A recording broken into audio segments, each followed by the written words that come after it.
류현진이 소속되어 있는 토론토 블루제이스가 최종적으로 플레이오프에서 만날 팀이 결정되었습니다. 마지막 최종전에서 토론토가 승리하고 양키스가 패배를 한다면 시드가 바뀔 수도 있었는데 그런 일은 일어나지 않았습니다. 토론토는 템파베이를 만나게 되고 양키스는 클리블랜드를 만나게 되었습니다. 그런데 어떻게 보면 토론토는 볼티모어를 이길 마음이 없었는지도 모릅니다. 우선 클리블랜드는 토론토와 류현진도 상대해보지 못했고 선발 투수진도 템파베이보다 낮기 때문에 예상도 되지 않는 데다 괜히 머쓱한 플레이오프가 될지도 몰라서 차라리 템파베이가 나올 수 있습니다. 토론토는 이번 시즌 템파베이를 상대하면서 비록 조금 밀리긴 했지만 대등한 그리고 해볼만한 팀이었다는 걸 경험하게 되었습니다. 4승 6패로 열세였지만 이 중 5경기가 1점 차, 3경기가 2점 차로 승부가 났습니다. 오히려 템파베이를 상대로 토론토는 12득점을 한 적도 있어서 엄청난 투수들에게 속수무책 당할 상황은 아닙니다. 1선발 스넬은 평균 자책점 3.24를 기록했는데 이미 토론토가 개막전에서 4득점을 하면서 기선제압을 했었고 2차전 투수는 평균 구속이 155km를 던지는 글래스노라는 선수인데 유망주이고 이번 시즌에도 4점대 평균 자책점을 기록했습니다. 이 중요한 경기에서 경험을 무시할 수 없을걸요.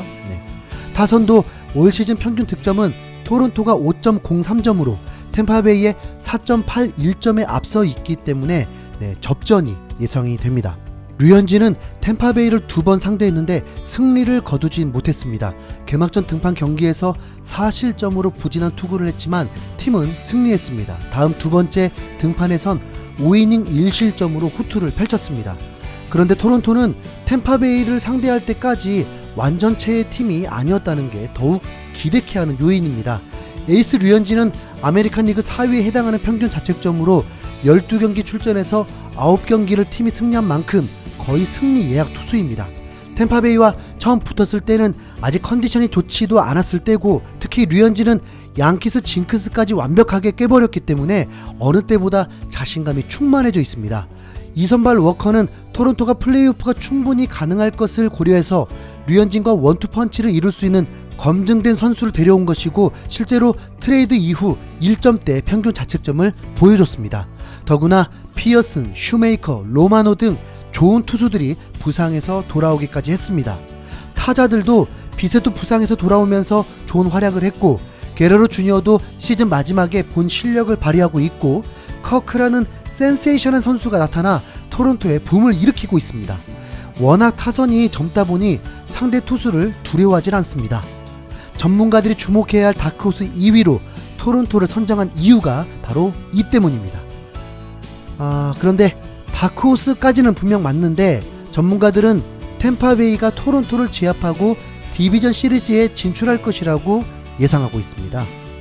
디애슬레틱은 켄 로젠탈, 마크 크레이그, 키스로 등 베테랑 기자들과 전직 단장 출신 짐 보든 등 화려한 경력을 지닌 필진들에게 16개 팀의 향방을 물어보게 되었는데 단 한 사람도 토론토가 올라갈 거라고 예상한 전문가는 없었습니다. 템파베이는 분명 만만한 팀이 아닙니다. 8월 중순에 양키스가 주춤한 사이 1위로 올라가더니 기복 전혀 없이 꾸준히 1위를 지키며 6할 6푼의 승률을 기록했습니다. 다저스 다음으로 승률이 높습니다. 그래서인지 7명 중 4명은 템파베이가 월드 시리즈까지 진출할 수 있다고 기대했습니다.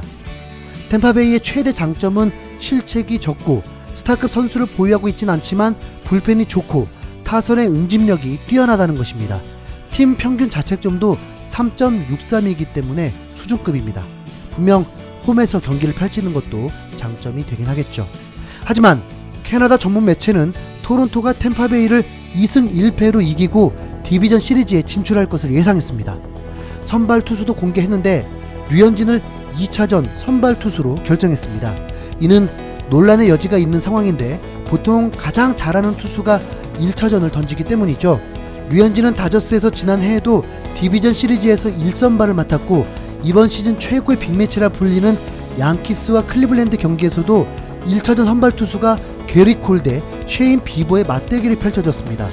1차전을 이기고 가면 2번 중에 1번만 이기면 되는 계산입니다. 하지만 몬토요 감독 생각도 일리는 있습니다. 몬토요 감독은 3경기 시리즈이고 그 중에 2경기를 이겨야 한다. 에이스가 가운데 등판하는 것이 합당하다고 생각했다. 여기에 불펜도 충분히 쉰 상태라고 말했습니다. 이어서 우리는 시즌 초반부터 창의적으로 선수단을 운영해왔다. 이곳에 올라온 이유 중 하나다. 상대는 최고의 팀이고 이들을 이기기 위해서는 창의적으로 대처해야 한다. 먼저 1승을 안고 가는 것은 분명 여유가 있다고 느껴지지만 토론토처럼 선발 미들맨이 한 명밖에 없는 팀이라면 1차전을 승리했다고 와일드카드 결정전이 끝난 것도 아니고 1차전을 어떻게 해서든 승리하고 2차전을 맞이해서 류현진이 대호투를 펼치면 바로 디비전 시리즈 진출이기 때문에 훨씬 그림도 좋습니다. 또한 1차전을 패배하고 2차전에서 류현진이 던진다면 팀을 구했다는 또 좋은 상황이 그려지기도 합니다. 그리고 3차전에서 불펜으로도 던진다면 더욱 그러다 컷효과를 할 수 있으니까 그럴 일은 없었으면 좋겠네요. 다저스도 이번 시즌 다시 명예를 회복한 2.16 평균 자책점을 기록한 커쇼임에도 불구하고 2차전 선발 투수로 결정되었습니다. 마지막 한 경기를 누구를 등판시킬 것이냐라고 한다면 무조건 류현진이었겠죠. 하지만 지금 이 시리즈는 3판 2선승제이기 때문에 누가 먼저냐는 그렇게 중요하지 않습니다. 어떤 이는 결국 양키스 복수하려다가 1선발을 놓쳤다고 얘기하는데 류현진의 양키스전 퍼포먼스는 향후 몇 년을 보더라도 긍정적인 요소가 훨씬 많습니다. 템파베이도 토론토를 결코 만만히 보고 있지 않습니다. 케빈 캐시 템파베이 감독은 토론토 투수를 살펴보면 류현진은 올해 팀의 중심을 잡아준 선수다. 그는 상대하기 정말 까다로운 투수. 류현진은 아주 재능 있는 투수다. 그는 이번 시즌 아메리칸 리그 최고의 투수다. 여기에 좋은 투수도 많다. 템파베이 간판 타자인 브랜든 라우도 정말 좋은 투수다. 지난해 올스타 게임 선발로 나선 것은 다 이유가 있어서다. 올해도 잘했다. 정말 좋은 투수다. 그는 자신이 갖고 있는 구위를 잘 이해하고 있으며 상대 타자를 어떻게 잡는지를 잘 알고 있는 선수다. 우리는 그의 약점이 무엇인지를 알아내서 이를 사용하게 만들 필요가 있다며 류현진을 높이 평가했습니다. 토론토는 플레이오프 확정된 이후 한 사진을 제작했습니다. 바로 이 사진. 여러분, KBO 선수와 KBO 외국인 선수의 조합 사진이 아닙니다. 세계 최고 선수들만이 모였다는 메이저리그에서 한 팀의 가장 한가운데 한국인 선수가 우뚝 자리하고 있는 것입니다. 류현진의 성적과 인터뷰, 기사에서만 느꼈던 에이스 대우에서 이렇게 사진으로 확실하게 알려주니까 정말 감격스러울 정도입니다.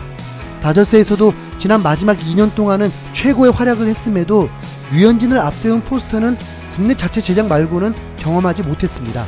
워낙 거대 구단인데다 슈퍼스타들이 많았기 때문에 류현진은 사실 도우미 같은 존재였죠. 아시아에서 그 어떤 선수도 팀 내에서 이런 대우를 받는 선수는 없습니다.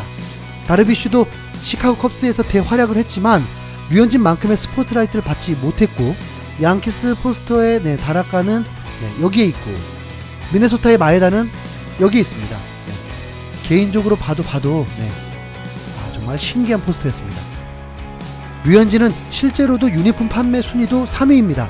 비셋과 게레로 주니어 다음인데 올해 입사한 한국 선수가 이 정도의 인기라는 건 실로 대단한 거죠. 이제 와일드카드 결정전이 시작됩니다. 뚜껑을 열기 전까지는 전혀 예측할 수 없습니다. 마치 한국이 월드컵 16강 진출한 상황처럼 매우 흥미진진한데요. 다저스 때와 다르게 토론토는 류현진 팀이라는 느낌이 더 나서 그런지 더욱 설레이고 기대가 됩니다. 다크호스답게 10월 1일 새벽 동부지구 1위팀을 꺾어버리는 놀라운 소식을 전해드릴 수 있기를 기대해 보겠습니다. 류현진, 토론토 파이팅!